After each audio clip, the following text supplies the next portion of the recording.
Résistants, bonsoir. Alors y a-t-il des civilisations supérieures à d'autres? C'est la question qu'il ne faut pas poser, parce que quand on dit ça pour nos droits de l'homiste, pour nos obsédés de la chasse au racisme, dire cela, ça voudrait dire, y a-t-il des hommes supérieurs aux autres? Ils n'ont absolument rien compris. Et Claude Guéant a bien raison de dire qu'il y a des civilisations supérieures aux autres.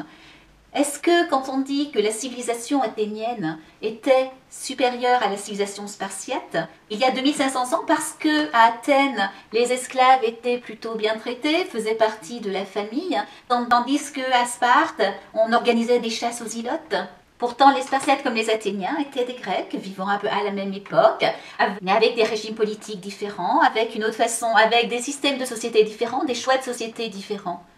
Il semble qu'une civilisation qui, comme celle d'Athènes, développait l'apprentissage de la lecture, de l'écriture, de la musique, en même temps que celui du développement du corps, nous paraissait, et paraissait dans l'Antiquité, supérieure à celle des Spartiates, qui ne développaient qu'une idéologie essentiellement guerrière, la force physique, les arts de la guerre, l'endurance, bien plus que la lecture, l'écriture, la littérature, qui était considérée comme une perte de temps parce que ne servant pas à la défense de la patrie. Une civilisation, alors on pourrait parler de culture, c'est tout un ensemble, ce sont des modes de vie.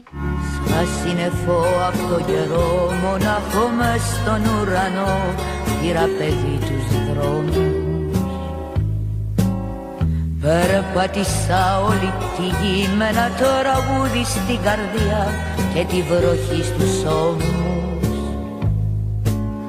Μ' αυτά τα χέρια σαν φτερά που δεν εγνώρισαν χαρά πάλεψα με το κύμα κι είχα βαθιά μου μια πληγή αγάπη που δεν βρήκε γη χαμένη μες στο κρίμα. Με πρόσωπο τόσο πικρό από τον ήλιο το σκληρό χάθηκα μες στη νύχτα. Bien sûr, qui dit civilisation supérieure dit critères de jugement. Il se trouve que les critères de supériorité d'une civilisation se retrouvent dans l'universalisme, dans les valeurs héritées de la Révolution française, héritées des Lumières. Tout simplement, c'est-à-dire qu'une civilisation semble supérieure quand elle privilégie l'intérêt commun, quand il n'y a pas des populations qui sont exploitées aux dépens des autres, quand il n'y a pas des populations ou des parties de la population qui sont considérées comme inférieures, traitées comme inférieures. On a mis des siècles à trouver ce concept d'égalité, notamment entre les sexes, égalité homme-femme, égalité de droit entre tous les hommes, parce que nous ne venons pas de familles toutes privilégiées, loin de là, parce que nous sommes parfois démunis, parce que nous sommes parfois infirmes, handicapés, parce que nous n'avons pas tous les mêmes avantages physiques ou intellectuels, c'est une réalité. L'intérêt, mais quand une civilisation est supérieure, c'est qu'elle permet, par des jeux de compensation, de donner à tous les mêmes chances de vivre tranquillement, de vivre sa vie en faisant partie de la nation. Alors faire un procès à Claude Guéant, c'est ridicule. Tout simplement parce que, comme il l'a très bien dit, l'humanité marche vers le progrès, en principe. Une lame de goût, j'aurais sans doute préféré vivre en France en 2012 plutôt qu'en 1789. Une Louise Michel aurait sans doute préféré vivre au XXe siècle qu'au XIXe siècle. Parce que la femme, notamment, parce que c'est vraiment là où on voit les différences de civilisation de façon la plus criante, parce que la femme a obtenu le droit de vote, le droit de divorcer, le droit d'avoir un carnet de chèques, le droit de voter, toutes ces choses qui étaient complètement impensables pendant des siècles. Et dire que la civilisation française du XXe siècle est supérieure à la civilisation française du XIXe siècle peut ne pas sembler absurde eu égard à la cause des femmes. De la même façon, en ce qui concerne l'exploitation de l'homme par l'homme.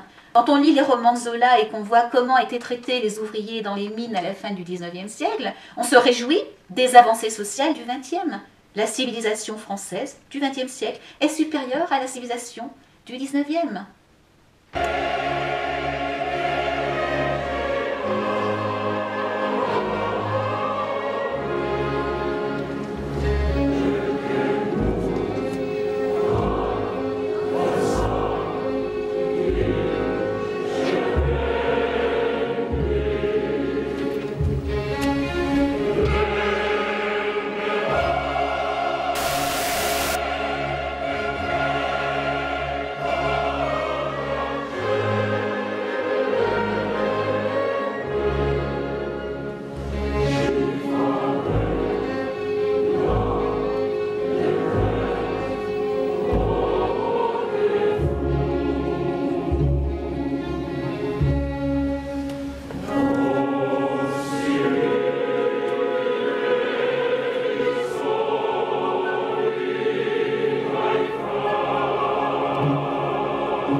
Là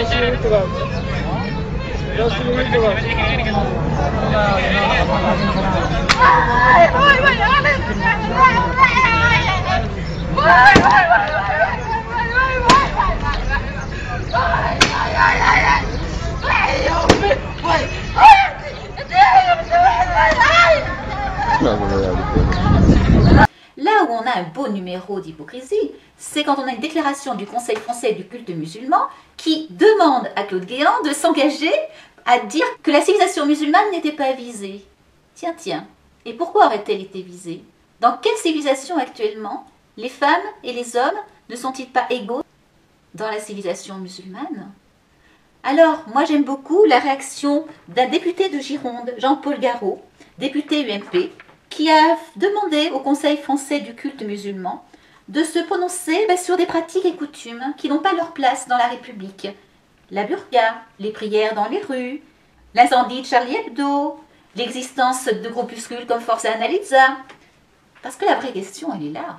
Messieurs du Conseil français du culte musulman, si vous désirez démontrer que la civilisation musulmane n'est pas inférieure à la civilisation occidentale, faites ce qu'il faut. Expurgez le Coran de tous les textes utilisés par les intégristes et dites que vous ne les respectez pas, dites qu'ils sont incompatibles avec la République, alors seulement on pourra discuter. Vive la République, vive la France, et à demain. Allons enfants de la patrie, retrouvons nos idéaux, ce qu'on nous viole et qu'on salit, hissez haut notre drapeau.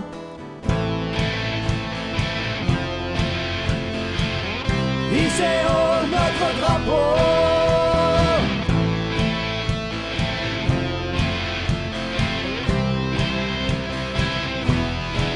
Allez, viens. La France est en résistance. Allez, viens. Rejoins-nous, reprends confiance.